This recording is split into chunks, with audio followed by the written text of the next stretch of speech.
My name's Mary Catrin and I work at Side Architects in Conwy, and I'm currently an architectural assistant and I'm hoping to qualify as an architect next year. I've been working for Side Architects for 18 months now.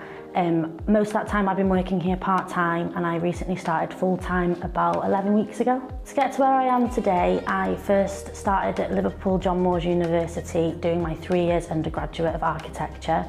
I then took 2 years out of a placement and worked in a practice in Harden. Then I went back to Liverpool to study my Masters in Architecture for 2 years, which I graduated this summer, and now I'm here working full-time.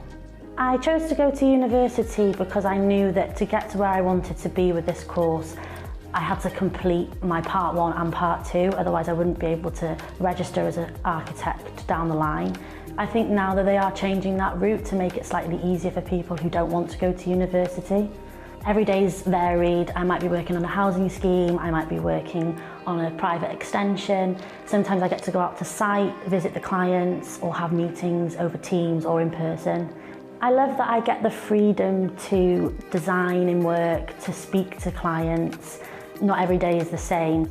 I think the 3 top skills to be able to do my job is communication is vital. You speak to a lot of people every day.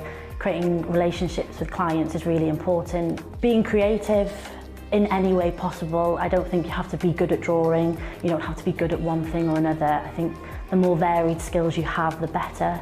And the third one would probably be problem solving. We come across this quite often. People don't know what they want or what they're after, so sometimes you have to guide them into those decisions. It's really interesting working in a male-dominated industry. You find that sometimes people are a bit scared of how they approach you, or especially when you're working with contractors, they're very male-dominated. But I think it's quite a breath of fresh air for them to see more females in that industry. My advice to someone wanting to get into this sector would be to just go for it, be confident, communicate as much as you can, make yourself known, just be creative and enjoy it. And I think then that way you can relate to other people, because that's all we all do, we're just trying to have fun with it.